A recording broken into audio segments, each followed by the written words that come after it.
ne tubiyita bya mboozi bya social media naye kitumazeemu amaanyi okuba nga Ssaabasumba waffe olwaliro ddala yabadde next. Tuli mu kutya, tetumanyi kiddako, tetumanyi kyase Ssaabasumba waffe kuba twakumye omulaba jjo ng'atambuza ekkubo ly'omusaalaba nga mulamu nga talina kimuluma. Tetuwuliddeko complain nemu nti Ssaabasumba alina ekimuluma, naye kyannaku nnyo ddala okubanga olwaleero Ssaabasumba waffe mufu. Ng'Abakristo ki kye tugenda musobwako? Ng'Abakristo tugenda kusubwa Ssaabasumba waffe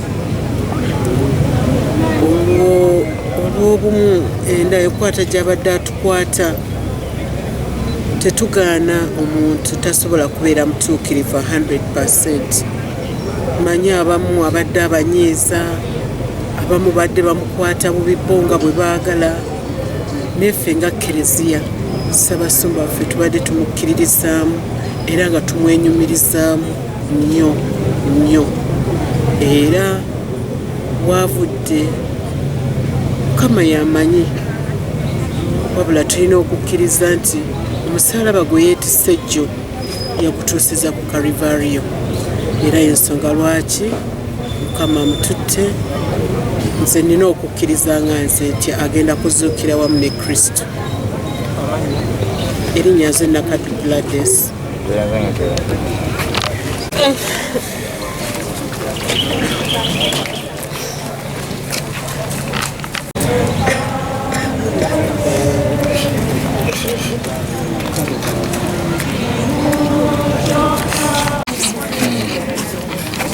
Archbishop wana mbadde mumanyi bulungi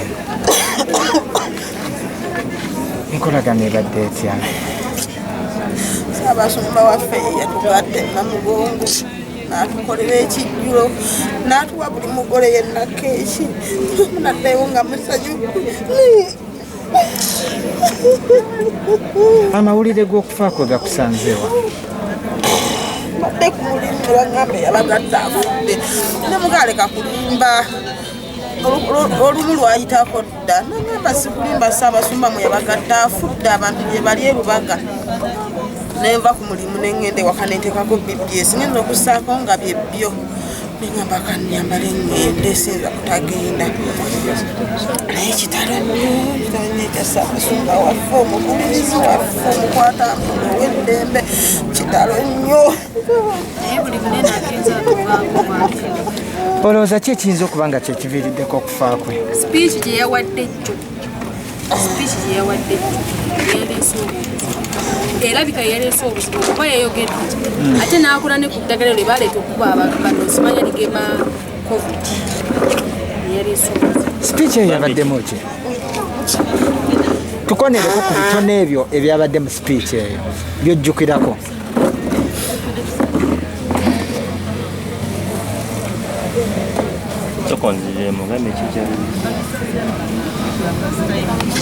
Kino olowooza kirekawo eddiini y'Obukatoliki?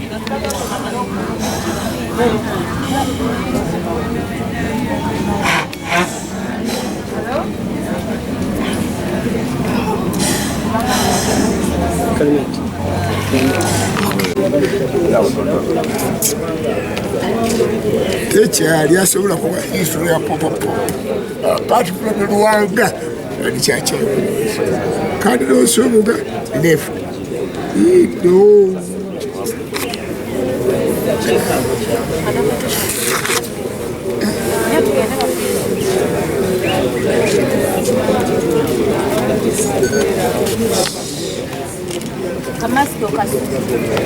dini ye era tusaaliddwa nnyo olw'ensonga nze ng'omuserunjogi yantumbula nnyo olw'ensonga nti yampa omulimu gwe okulaba nti nkola nze omu ku abaaliko mu kiyungu kye nga nteekateeka ebyokulya nsaaliddwa nnyo nti ne mu musaala gwe yampa saaguzannyisa era kyempa ekyokulabirako eri abavubuka bannange njala mbeera ekyokulabirako ti omusaala gwe yampa ddala gwali gwa mikisa nasobola okukolamu ettendekero ly'ebyemikono e Kakiri balita St. Cyprian Kizito Lwanga St. Cyprian Vocational Training School. Oli okola mu Kiyungu ewuwe? Yesebo.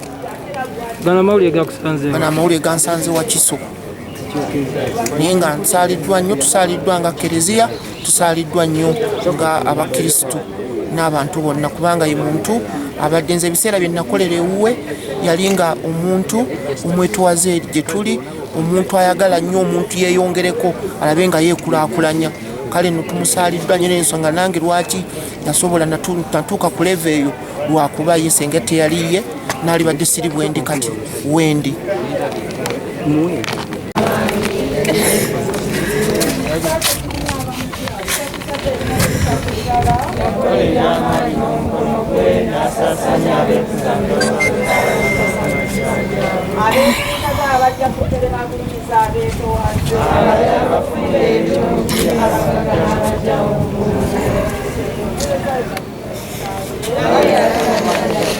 Olimba nga talina anything nga talina tasobola nakikiriza nze mpulidde nga nsanawo ngambye oba nkubira singa siwulidde bigendagenze siba gyendi naye nzigaddewo nentambulirawo netumanya nti nomulwadde nagenda nebatugamba nti nebagamba tata waffe mulwadde sente takisoboka naawe tezirinayo ziza tulema bannaye ne bamusaba akawumbi naye buli bwokubira n'omugamba nti nkubuulire tata yagenze akugamba onnimba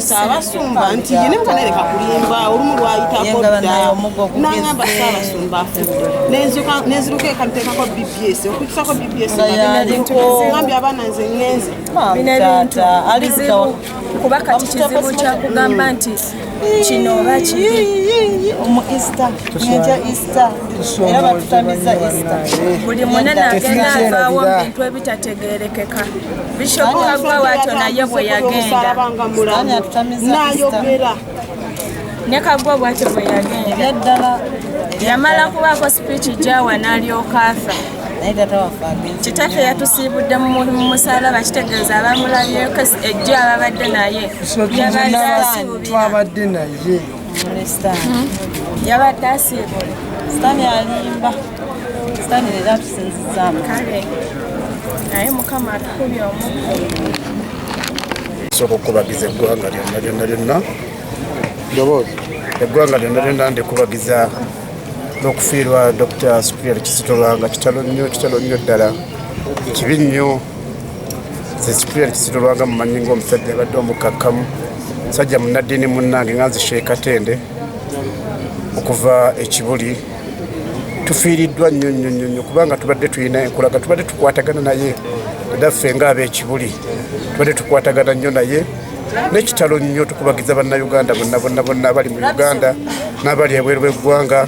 Ade musajja musomesa, musajja mukakka, musajja mukwata mpola, nga bw'omutuukako akuzimba nga muzaddewo nga jjajjaawo. Ate nze Seka Katende maama wange naye waawano akkiriza muzikiriza yawano isiza okunkuŋŋaanya wano ku lwa maama wange kubanga maama wange ye Maria Teddy n'abatongole mukuŋŋaaniddeko wano atasobodde kukola ki kuŋŋaana wano. Naye kitalo nnyo ddala bannaffe bannayuganda mwenna kino ekikanga bwe kituguddeko kyamaanyi nnyo. Naye tusaba Mukama Katonda amulamuze kisa mu ntaana gy'agenda era amuteeke abalongoofu we babeera webale nnyo webalirida. Bw'okubaganyamu abantu abakulembeze abazze nga batugendako mu kaseera ke kumu ab'okuntikko, kiki ky'ofuna nga gwe omusajja omukulu ate omukulembeze? Abantu abazze nga batugendako ab'okuntikko anti era byonna byongera tuwa kikanga bwana ntiisa n'engenda gye bakola ki gye bagendamu. Kitalo nnyo ddala. Ennaku zino muganda wange, ennaku zino ekyekwaso kyajjawo kya COVID, naye ffe tetwagala tufune lipooti ku bantu bano abajja bakola ki bagenda gavumenti kikakatako otuwa lipooti yakabawa meka tezituwa naye kitukakatako naddala bano abantu abokuntikka bagenda tezituwa terina gyeryatuwadde naye katusuubire nti eno lipooti enaakola ki naabawo kubanga omuntu yabadde omulamu tasobola kukeera ku makya n'ogamba ng'eggulu yatambuza n'ekkubo ly'omusalaba n'otegeeza bannayuganda nti yagenze kiba kibi nnyo naye kitalo nnyo tusaba Mukama Katonda amulamuze ekisajja agenze ffenna lyekkubo naye nga kibi nnyo tukivumira letse kuvumira yenna kitalo nnyo Ssaabasajja tumwetondera twakuumye bubi gutusinze Ssaabasajja Kabaka wa Buganda. Nga twakamala okulya amawulire ag'ekikangabwa nti Sheikh Sirimani Kasule Ndirango yakasuulawo entebe ate n'onaava mu bulamu bw'ensi eno gwe kikulaga nti abasigaddewo tulina okukola ki abasigaddewo tuba tulina okukola ki tulina naffe okulabira kubanga Abaganda bagamba nti ebyafaayo bitera okugobagana okuddiŋŋana ate naffe abasigaddewo kiba tuba tufuna okutya n'okwennyamira naddala ffe bakama baffe bwe baba bagenda waggulu ku ntiko bano babaddemu ono wabajje n'abadde jeno Ssaabajjeno Field Marshal wabanga agenze ba Field Marshal baba bagenda ffe abasigadde tweyongera okutya emitima gyaffe gyongera okwennyamira ba Field Marshal balongo bagenda abanene bakukunavu so basigaddewo twongera okubagiza ensi eno tibyokola bwe byokola munno kusookayo busoosi neffe naawe essaawa yonna yonna okola ki ositula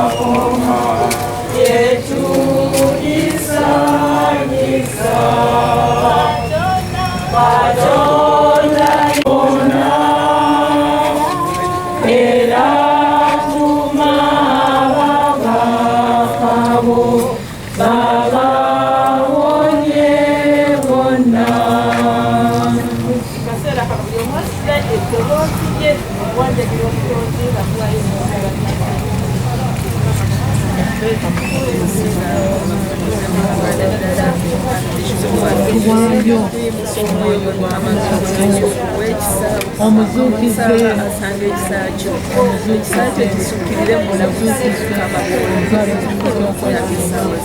tusaba Mukama omwoyo ogwegulere tusaba Mukama omuyise bulungi otuwulire ebirungi byakoze Mukama osobola okusaanyawo ebibi Mukama by'omubiri gwe tusaba Mukama obulamu bw'omubiri kwebaza ekisaa kyo kisukirire kwebaza okumumanya kwebaza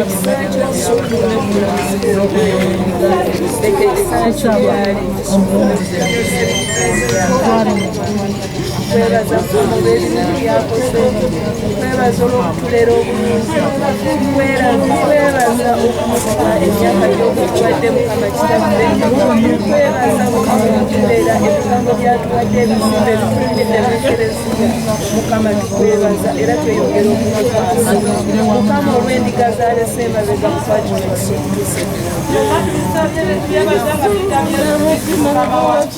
Amina. Yesu wafa na Yesu n'ennyanja ey'okusatu n'ebibaawo ensiona ayi olusobo lw'amakusake Katonda ekyakuba wambaatira ensi yonna weemaliremu ddala otumulubireko ebintu ayo omusaayi n'amazzi ebyakubuka Katonda bwayo Yesu okugira obusaasi nkwesiga ayo omusaayi n'amazzi ebyakubuka Mukama ayo omusaayi n'amazzi ebyakubuka Mukama Yesu okugira obusaasi nkwesiga erinnya ly'Omutingwe Obwakabaka bw'obuggye n'eyagala ekolebwa mu nsi ekolebwa mu ggulu olw'emmere yaffe eya buli lunaku osonyiwe ebibi byaffe nga naffe tusonyiwa abakikola obubi totwala mu kukemebwa n'eky'omubi amiina. olunaku olwokubiri olwaleero ekiro emyoyo gy'abasasedooti ne bannaddiini oginnike mu busaasizi bwange obutaliiko kkomo be baba bampa amaanyi okugumira okubonaabona kwange okuyitirivu ennyo era mu bo ng'emikutu gy'obusaasizi bwange mu buyita okutuuka ku batonde ayi Yesu asingira ddala okuba omusaasizi mugwe omugwa ebibi byaffe nga naffe tusonyiwa abakikola obubi totwala mu kukemebwa naye tulokole mu bubi amiina ojjudde enneema mukama ali naawe oyo omusambakazi bonna neeza omwana w'endaayine wa mukisa maaliya omutuukirivu nnyina katonda tusaabire ffe aboonoonyi kaakano ne mu kaseera ak'okufa kwaffe amiina ati omuyinza buli kantu omutonzi w'eggulu n'ensi yesu kristo omwana ali omu yekka ye mukama waffe eyali mu mwoyo omutuukirivu n'azaalibwa bikira maaliya n'abonaabona ku mirembe gya ponsiyo piraato n'akomererwa ku musaalaba n'afa n'aziikibwa n'atemba olunaku olwokusatu n'azuukira mu bafu n'alinnya mu ggulu atudde eggwadyo gwa katonda patiri omuyinza buli kantu alidde okulamula abantu abalamu n'abafu zikiriza mwoyo omutuukirivu n'ekereziya katolika omutukuvu n'okusa ekimu okw'abatuukirivu n'ekisonyiwo eky'ebibi n'okuzuukira okw'emibiri n'obulamu obutaggwaawo amiina tuweereza omubiri n'omusaayi omwoyo n'obwa katonda w'omwana mukama waffe yesu kristo okuddaabiriza olw'ebibi byaffe awamu n'ensi yonna tukwatule ekisa otusaasire awamu n'ensi yonna tukwatule ekisa otusaasire awamu n'ensi yonna tukwatule ekisa otusaasire tukwatule ekisa awamu n'ensi yonna tukwatule ekisa awamu n'ensi yonna tukwatule ekisa awamu n'ensi yonna tukwatule ekisa awamu n'ensi yonna tukwatule ekisa awamu n'ensi yonna tukwatule ekisa awamu n'ensi yonna tukwatule ekisa awamu n'ensi yonna tuweereza omubiri n'omusaayi omwoyo n'obwa katonda w'omwana w'omwagalwa mukama waffe yesu kristo okuddaabiriza olw'ebibi byaffe awamu n'ebisinga tukwatule ekisa awamu n'ensi yonna katukkirize nti kagenda awummule. He has been a very good man in the sense that n'abamu abadde bamanyi Church Ambrose Bukenya as a politician, but you never knew that he who made me was Cardinal Sobuga together with Cyprian Lwanga. Let him rest. Eternal peace. I rest my case.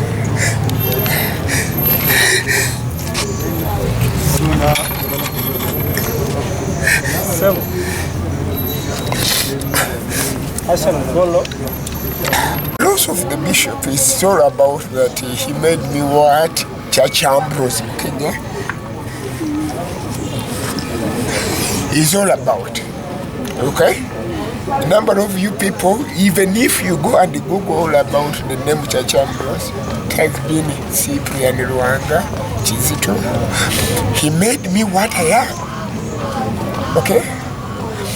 A number of you people used to hear all about Church Ambrose Bukenya, not knowing that the mentor was Church Ambrose. I mean, Cyprian Lwanga.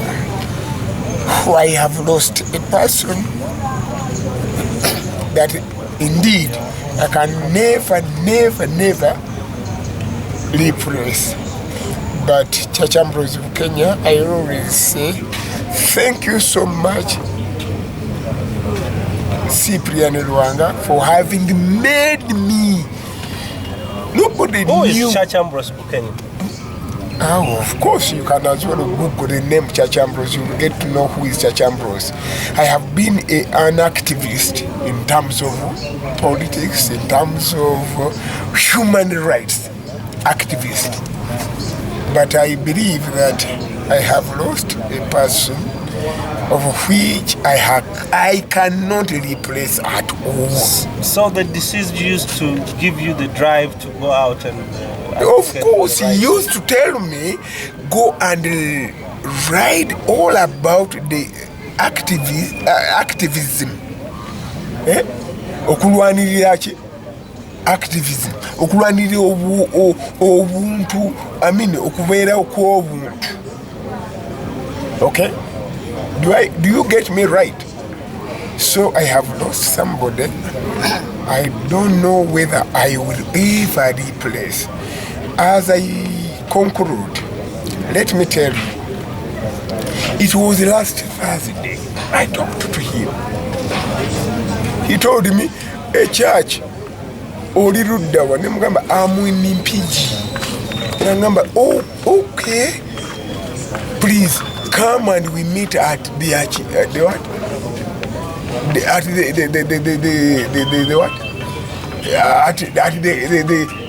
At the church. Only to find out that only somebody to tell me that somebody has passed on. Oh no, I have lost my good friend. But I conclude by saying that. Can we speak some Luganda? You said he was a great man.